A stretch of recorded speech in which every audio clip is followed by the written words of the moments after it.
Benvolguts, amics, companys, amigues, followers. Avui som 16 de novembre, dissabte, i són aproximadament les 12 del migdia.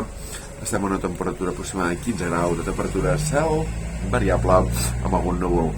Llavors, clar, què passa? Tots tenim capacitats i tots eventualment podem tenir incapacitats. És el meu entendre, ho he de dir, Jo m'atribueixo unes capacitats, però també m'atribueixo unes incapacitats. Jo soc capaç de lo millor.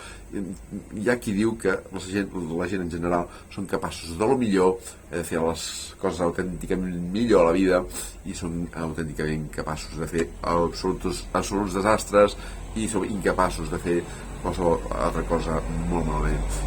Compte, perquè això no depèn de si tenim un trastorn mental o no tenim un trastorn mental o una discapacitat psicosocial. No, es pot atribuir a les millors persones que han tingut èxit aquesta vida o a les persones que han fracassat aquesta vida.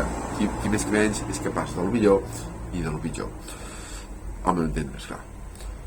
Tothom té fortaleses i té debilitats, tothom té aspectes de la vida en el que es destaca, disciplines en les que destaca, habilitats en les que destaca, i habitualment qui uneix el talent amb l'habilitat, amb l'oportunisme del moment i altres coses, altres circumstàncies, prospera molt bé la vida.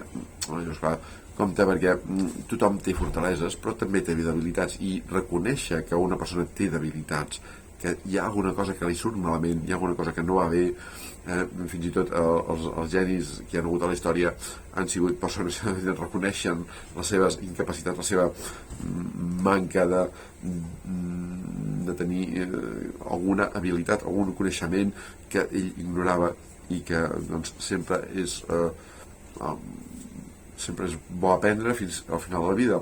Una persona sempre aprèn fins al final de la vida, almenys a mi m'ho sembla. I és aquesta idea del yin i el yang, no? Que ens transmet la cultura xinesa, que és allò bo que hi ha dins del dolent, allò bo que hi ha dins del dolent, i allò dolent que hi ha dins allò bo. Tota cosa bona que ens passa té un aspecte dolent, i tota cosa dolenta que ens passa també té un aspecte bo. Llavors, clar, si entenem aquesta bola del yin i el yang, en el que ni tot és 100% bon ni tot és 100% dolent, en cada aspecte hi ha un matís de bondat i maldat, doncs anirem bé. Reconèixer és el primer pas. Clar, vivim en un món de les aparences, on la gent que surt a la televisió, la gent d'èxit i la gent que apareix a les xarxes socials es mou en un món d'aparences, no? El món de les aparences, tot és maco, tot va bé, i en canvi hi ha un món fosc, que és la contraposició a aquest món de les aparences, el món fosc en el que les coses no són com haurien de ser, on hi ha morts, assassinats, hi ha crims, hi ha violacions, hi ha estafes, hi ha moltes coses que passen a la vida i que costen d'assumir per uns i per altres, i ens xoquen quan ens passa a nosaltres. Quan ens passa a nosaltres, bueno, té una certa importància, relativa importància, però quan ens passa a nosaltres, quan ens toca la fibra perquè ha passat algú que ens afecta, en directe o indirectament, ens donem compte que les aparences són falses i que hi ha molt de misèria, molt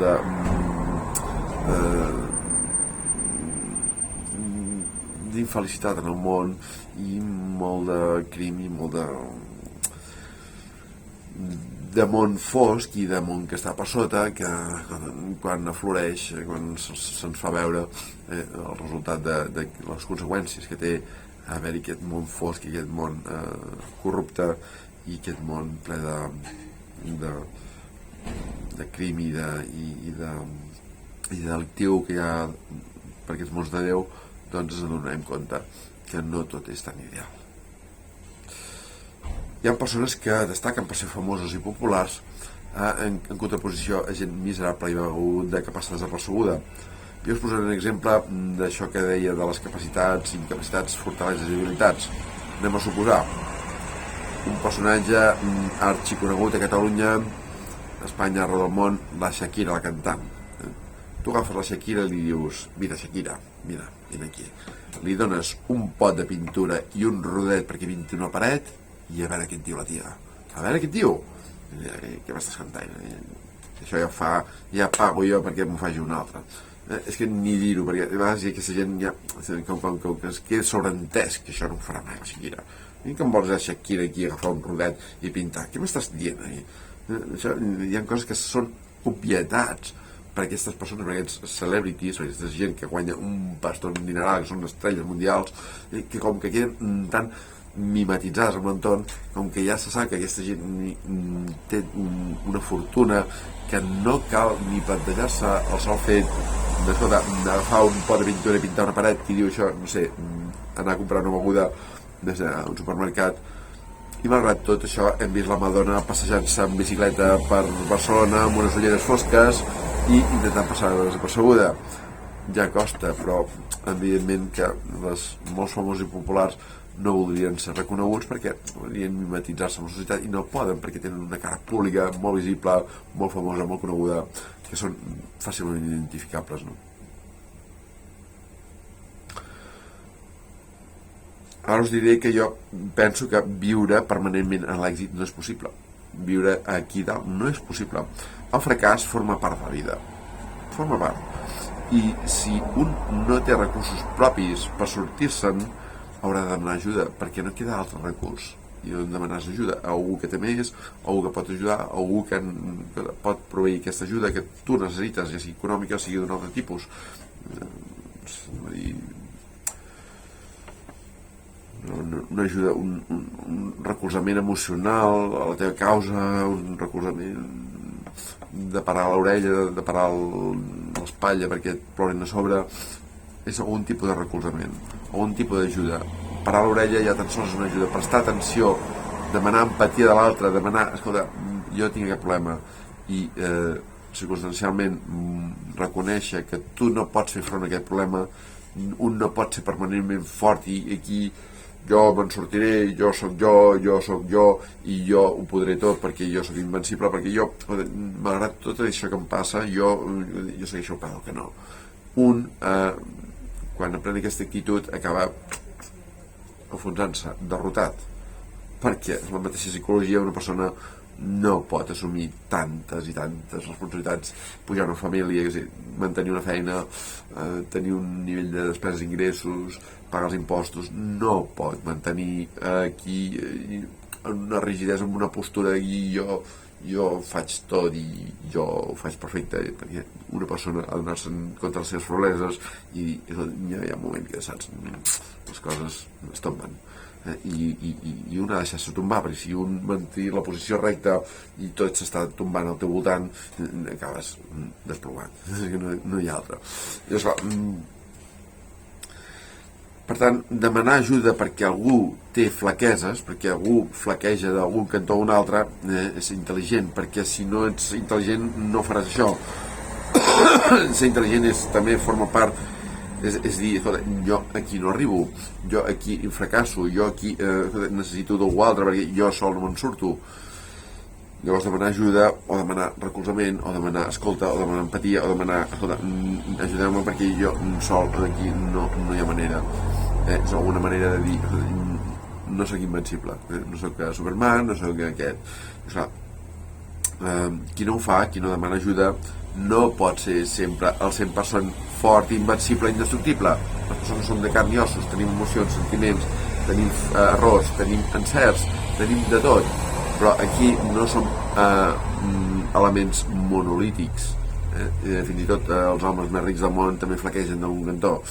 Compte, perquè més que més té flaqueses i el primer pas per tirar endavant és reconèixer les pròpies debilitats, reconèixer les pròpies flaqueses, i si un reconeix les seves pròpies flaqueses i debilitats potser podrà avançar, perquè escolta, també és important que nosaltres potenciem les capacitats, allò que sabem fer, les habilitats, els coneixements que sabem desenvolupar-los i portar-los a triomfar, a tenir èxit, però sense oblidar aquesta part real que ens vincla al terra i la llei de la gravetat, que dius, és un terrible, han sortit del planeta. Clar, compte. Jo, personalment, ja us confessaré una debilitat que tinc, una flaquesa, una fragilitat, que és que pateixo síndrome de l'apnea hipoapnea obstructiva del son, coneguda per les seves sigles SAH. S-A-O-H-O-S, SAOS. SAOS, S-A-O-H-O-S, S-A-H-O-S, SAOS, síndrome de l'apnea i hipopnea obstructiva del son. I això m'afecta la conducció. Jo cada any he de renovar el carnet perquè, escolta, saps, no arribo... a vegades m'adormo, m'adormo durant el dia, a vegades m'adormo al migdia, a vegades m'adormo a la tarda, a vegades m'adormo al matí, a vegades no dormo bé la nit, a vegades sí, a vegades aconsegueixo mantenir el ritme de dormir i vigília, però jo necessito d'una màquina que és elèctrica, que està connectada al corrent i té un filtre per on agafa l'aire, i a través d'un tub i amb una mascareta que em poso aquí amb unes gomes, una mascareta que em tapa el nas i que m'insufla aire a pressió perquè jo respiri i els muscles del coll se m'estirin i pugui entrar aire als pulmons perquè jo pugui descansar i oxigenar-me el cervell. Si jo no tinc la màquina, si jo no puc dormir sense la màquina, no puc dormir la màquina perquè si jo no tingués la màquina per respirar, jo seria un zombi vivent i seria una persona deixadíssima en què estaria 3/4 parts del dia dormida, i això em convertiria bàsicament en un rodamón. I sento dir-ho això, però és així, mostrar les franqueses en públic no és ben vist generalment, però sí que si la persona és honesta i es basa en la seva experiència real i visible, és la manera de progressar, perquè no som supermans, no som fets de roca ni de monolit, no som perfectes, i reconèixer la pròpia debilitat, reconèixer que un no és perfecte, que un no arriba tant, que un sap fer unes coses però nosaltres no sap fer, i que com deia aquell no sé qui era, deia, ser honest no et donarà molts amics, però et donarà els amics correctes. Per tant, no costa res obrir-se, ser honest, dir les coses tal com un les veu, com les ha experimentat, i potser d'aquesta manera aconseguirem amistats més properes i no gran nombre d'amistats. A vegades es valora més la qualitat que no pas la quantitat. En qualsevol cas, també, és un comentari que vull fer. Finalment vull acabar amb un refrany que tot sovint em ve al cap perquè té una mica a veure amb el yin i el yang, tot i que no és exactament igual, no? I és aquell refrany castellà que diu no hay mal que por bien no venga. I quan diuen això de no hay mal que por bien no venga, ho vaig analitzar i vaig estar estudiant i diu, clar, no hi ha mal, no hi ha una cosa dolenta, no hi ha un aspecte dolent, no hi ha alguna cosa que em vagi malament, que por bien, que encara que hi hagi un bé, encara que hi hagi una cosa que ens hagi suposat un bé, un èxit, un ingrés extraordinari de diners, etc., que por ese bien no hay mal, no hay mal que por bien, que por este bien no venga. És a dir, que per molt bé que ens vagin les coses, sempre hi ha un mal acechando. Veieu la dama de València, les coses anaven bé a València, la gent treballava, construïa, i ve a la Riumany i s'emporta tot. Compte, perquè